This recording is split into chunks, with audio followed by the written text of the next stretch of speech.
akhirnya, dokter ini juga mengalami gangguan jiwa. Dia melompat dari menara rumah sakit dan kemudian tewas.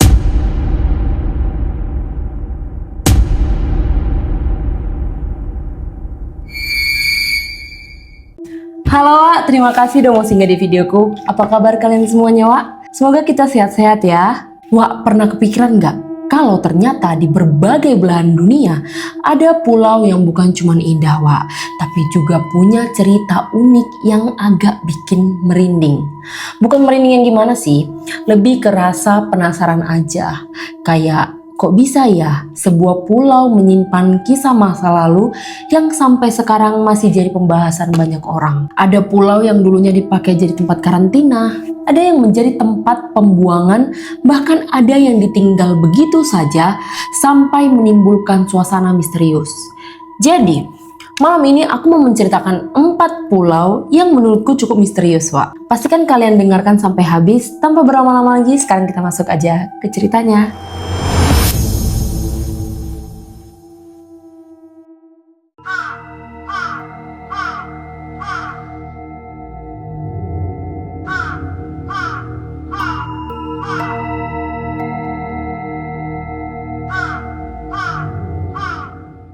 Pulau Poveglia terletak di tengah-tengah Laguna Venezia, Italia. Ukurannya memang kecil, Wak, hanya sekitar 7 hektar saja. Sejak zaman Kekaisaran Romawi, pulau ini digunakan sebagai tempat karantina bagi orang-orang yang terkena wabah penyakit menular. Saat wabah hitam melanda Eropa pada abad ke-14, pulau ini menjadi tempat pembuangan massal. Ratusan ribu orang dibuang ke sana, Wak. Mereka bukan cuma dikarantina, tapi banyak yang ditinggalkan mati pelan-pelan, bahkan dibakar hidup-hidup bersama ribuan mayat lainnya. Tanah di pulau ini katanya terdiri dari abu manusia.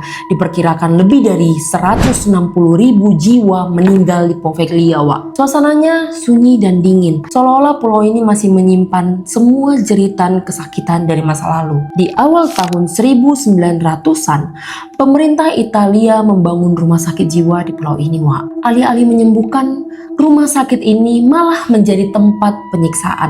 Dulu katanya ada seorang dokter yang dikenal sangat sadis di sana, Wak. Dia melakukan lobotomi secara brutal. Apa itu lobotomi, Flo? Lobotomi adalah prosedur bedah otak yang dulunya digunakan untuk mengobati gangguan mental, Wak. Tapi yang ini berbeda. Dokter ini melakukannya tidak dengan prosedur medis standar, tapi dengan alat-alat seadanya, bahkan seringkali tanpa anestesi. Katanya, pasien-pasien rumah sakit itu sering mendengar suara-suara aneh, Wak. Teriakan, bisikan, bahkan suara orang tertawa di lorong-lorong kosong rumah sakit tersebut. Pada akhirnya, dokter ini juga mengalami gangguan jiwa. Dia melompat dari menara rumah sakit dan kemudian tewas. Ada kabar miring mengenai kematiannya. Ada yang mengatakan bahwa dokter ini didorong, Wak, bukan kemauannya sendiri melompat dari menara tersebut. Sampai sekarang, suara jeritan dan langkah kaki masih sering terdengar dari reruntuhan rumah sakit itu. Setelah rumah sakit ditutup, Poveglia benar-benar kosong. Pemerintah Italia melarang siapapun mengakses pulau ini, Wak. Bahkan para nelayan pun menghindari daerah sekitaran pulau itu karena takut membawa pulang sesuatu yang tidak terlihat. Sejumlah tim dokumenter yang pernah menginjakan kaki di sana mengaku mengalami gangguan dari kamera yang tiba-tiba mati, suara rekaman muncul sendiri, dan suhu yang tiba-tiba turun drastis. Banyak yang percaya arwah para korban wabah dan pasien rumah sakit jiwa itu masih gentayangan mencari keadilan atau sekedar ingin didengarkan, Wak. Karena itu sampai hari ini Pulau Poveglia tetap menjadi salah satu tempat paling angker di dunia, Wak. Next.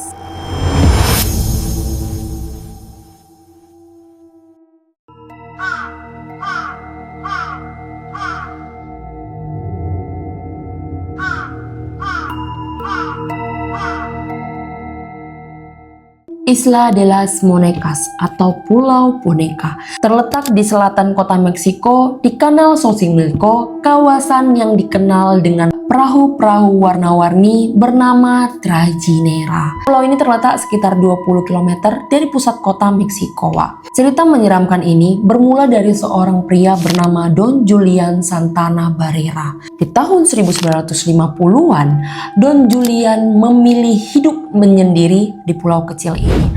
Tapi semuanya berubah setelah sebuah insiden tragis terjadi.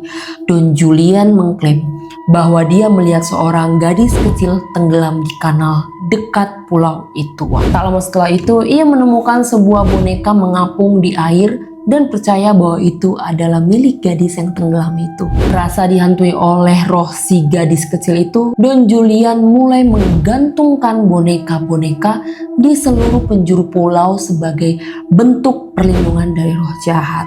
Bukan hanya satu atau dua loh, Wak, tapi ratusan boneka rusak, ada yang kotor, ada yang sudah tidak memiliki kepala, dan ada juga boneka yang sudah hangus terbakar. Don Julian benar-benar hidup dalam ketakutan. Ia terus mengumpulkan dan menggantung boneka yang ia temukan mengambang di kanal. Ada yang dikumpulkan dari tempat sampah, dan ada juga yang dibarter dari orang-orang yang lewat di tempat itu.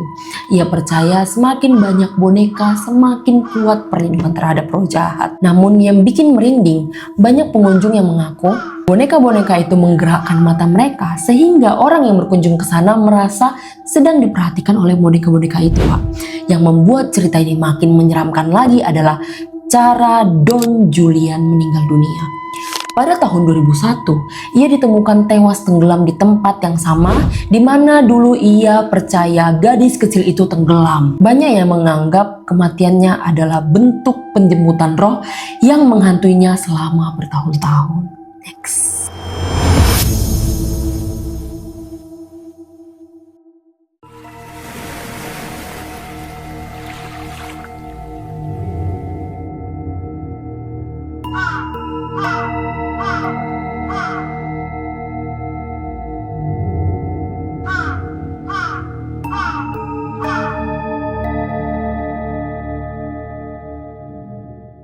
Pulau Paskah ditemukan oleh bangsa Eropa pertama kali pada hari Paskah 5 April 1722 oleh penjelajah Belanda bernama Jacob Roodseven.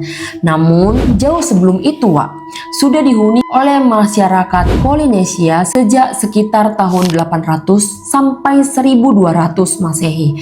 Pulau ini dikenal karena adanya patung Moai. Kalian tahu patung Moai kan, Wak? Itu loh emot batu yang sering dikirim di chat WhatsApp. Tahu kan? Patung Moai adalah misteri terbesar Pulau Paskah, Wak. Patung batu besar berbentuk kepala manusia dengan ekspresi serius. Tingginya bervariasi, rata-rata 4 hingga 10 meter, tapi ada juga yang mencapai 12 meter lebih dan beratnya lebih dari 80 ton. Jumlah patung Moai ada sekitar 887 di seluruh pulau ini, Wak. Sebagian besar dipahat dari batu vulkanik di gunung berapi Rana Raraku. Patung ini dibuat oleh masyarakat Rapa Nui, nenek moyang penduduk asli pulau ini, Wak.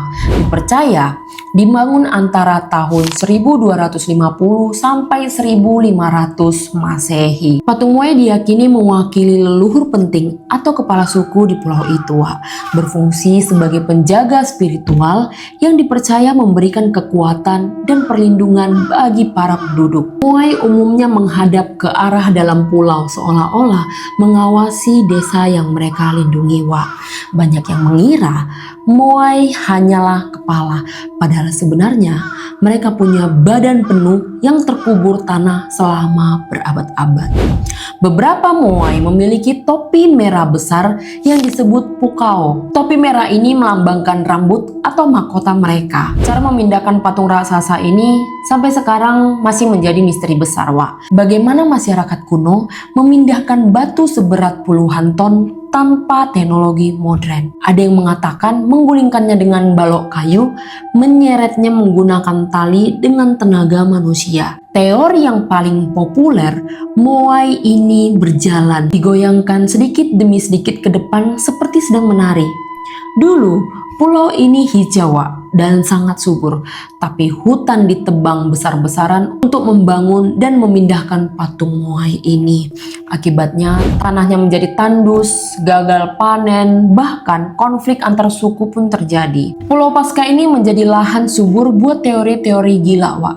Banyak yang percaya Moai dibuat dengan bantuan makhluk luar angkasa, dan ada juga yang mengatakan pintu gerbang menuju dimensi lain. Karena banyaknya laporan energi aneh dan aktivitas elektromagnetik yang tinggal di sana. Ada juga yang mengaitkan pulau ini dengan peradaban hilangnya Atlantis. Pulau ini kini dijaga ketat sebagai situs warisan dunia UNESCO sejak tahun 1995. Beberapa patung udah mulai rusak, Wak, karena erosi, vandalisme, dan perubahan iklim. Penduduk aslinya masih tinggal di sana, jumlah mereka ada sekitar 7.000 jiwa, dan tetap melestarikan budaya Rapa Nui.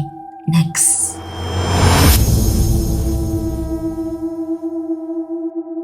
Julukan pulau ini adalah Usagi Shima atau Rabbit Island. Terletak di Laut Pedalaman Seto, Prefektur Horishima, Jepang. Pulau Okunoshima adalah pulau kecil yang hanya berukuran sekitar 0,7 km persegi, Wak. Tidak ada penduduk tetap di sana, tapi setiap tahunnya puluhan ribu wisatawan datang ke sana, bukan untuk mengunjungi pantainya atau menikmati sunset, tapi untuk bertemu ratusan kelinci liar yang bebas berkeliaran di pulau ini. Kelihatannya seperti pulau surgawi bagi pencinta hewan, ya kan? Tapi sejarah pulau ini jauh dari kata lucu, Wak. Pada tahun 1929 hingga akhir Perang Dunia Kedua, pemerintah Jepang secara diam-diam membangun sebuah pabrik senjata kimia di Pulau Okunoshima.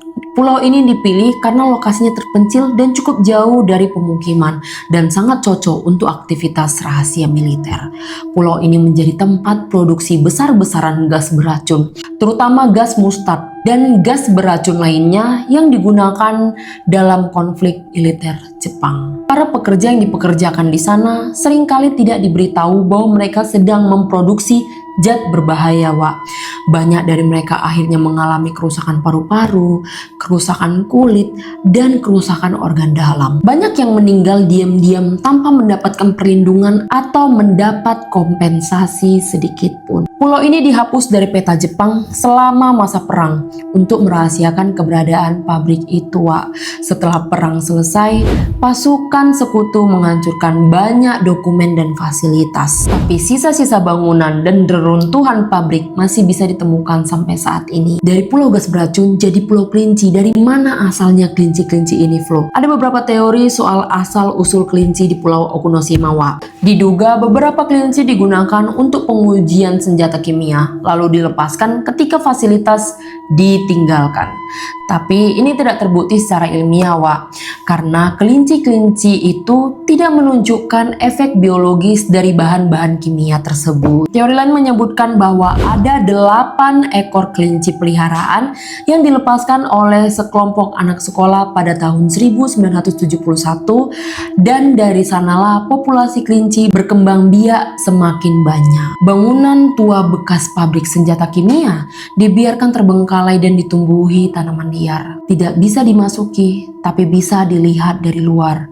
Auranya katanya cukup seram, Wak. Banyak yang bilang tempat ini angker. Di pulau ini juga ada museum kecil bernama Okunoshima Poison Gas Museum yang menampilkan foto, alat, dan informasi tentang sejarah kelam pulau ini. Seram, tapi cukup edukatif ya, Wak. Cerita mistis di pulau ini, ada yang percaya pulau ini dihantui oleh arwah pekerja pabrik kimia yang meninggal karena penderitaan.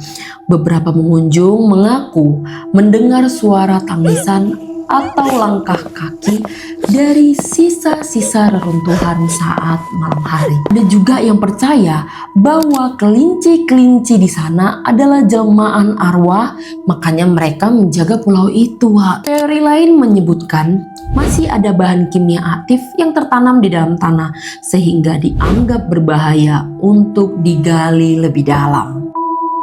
Itulah tadi cerita tentang beberapa pulau yang menurutku cukup menarik dan kalau dipikir-pikir cukup seram juga sih, Wak.